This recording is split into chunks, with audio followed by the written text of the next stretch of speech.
سلام برای ماهتان. امیدوارم جور صحتمند باشین و از گزند روزگار در امان باشین. دوستان عزیز خوش آمدید به اول قسمت های ویدیوی زندگی شخصی و جدا از زندگی کاری ما. میخوایم با شما شریک بسازم و تمام کارهایی که در پشت صحنه انجام میدم با شما شریک میکنم و تمام دغدغه های زندگی، مشکلات، سختی ها و برنامه های خدا در همین چینل با شما شریک میکنم. و این ویدیو از جمله اولین ویدیوهای چینل من است به نام کتابچه آرزوها که تمام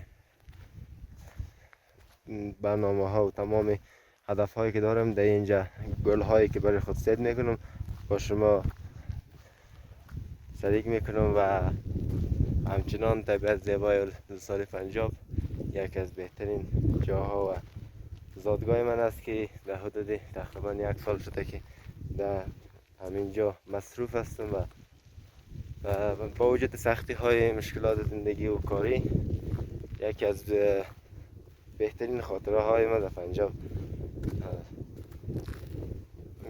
رخ داده و همیشه بابت این اتفاقات سپاسگزارم. و دوستا قسمی که به شما در جان میگذارم و همیشه از این به بعد هر روز از زندگی خود برای شما ویدیو میسازم و تا آخرین قسمت ویدیو با ما همراه باشید. فصل دریوی گندها در پنجاب در گفتن آمانه که کشتی خزانه مردم است که در این فصل سال حاصلاتش میگیره و این فصل وقتی گرفتن حاصلات است، وقتی موز زحمات دهقان‌های عزیز منطقه ما. روز دوشنبه تاریخ 14/5/13 اسد همچنان در افکار خود غرق و مصروفی زحمت کشیدن و مصروفی مشکل مقابله کردن با مشکلات است. این هفته تقریبا بالای 60,000 افغانی ما باید برای کسایی که ازشان دوا میخوایم آماده کنم و کار بسیار دشوار است، به صورتی که در این موقع سال کاروبار دواخانه های مناطق مثل ما زیادتر است. باز هم خیلی یک کار دشوار است بریم و شما با ما باشین که ما میتونم موفق شم این هفته یا نه. اما ما هیچ وقت امیدواری خود از دست نمیتونم، هیچ وقت تسلیم نمیشم، در صورتی که پرفشارترین روزهای زندگی مثل قاطعانه به سوی اهداف، به سوی گل‌هایی که برای خود تعیین کردیم انشالله میرم و شما با ما همراه باشین. در طول مسیر شما را هم با خود میرم و از اولین اجراهایی که و اقدام هایی که میکنم شما رو با خبر تا آخرین، تا روز موفقیت با ما باشین دوستان.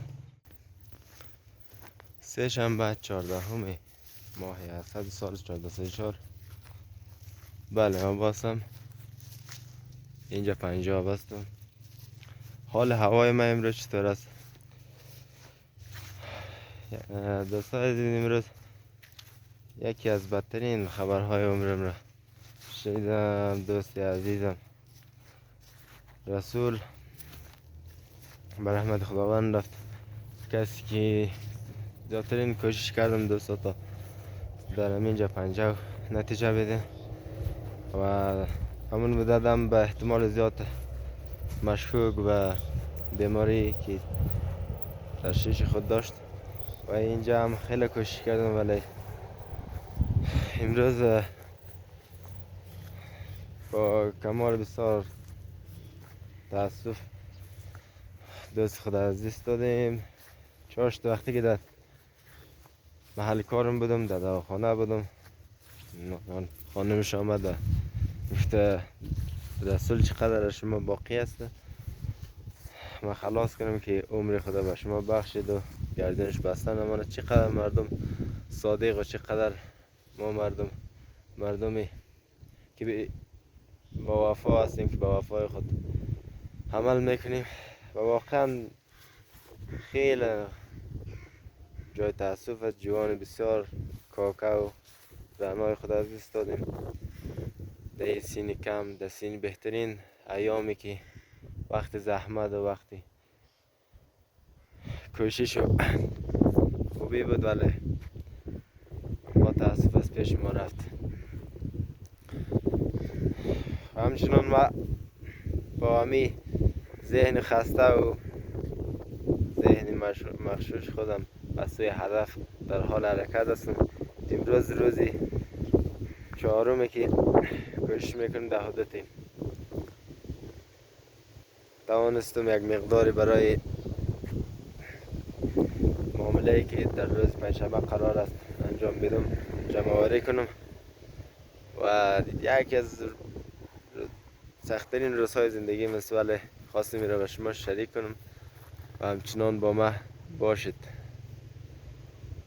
هر روز به این منوال بخوایم تمام حال هوای خدا و مسیر زندگی خدا با شما شریک کنم و امیدوارم با ما از اولین قدم ها تا هر جایی که قسمت بود و عمر باقی بود با ما همراه باشین. خدا یار مددگارتان برای امروز. سلام خدمت تمام عزیزان گرامی، امید که جای صحتمند باشین.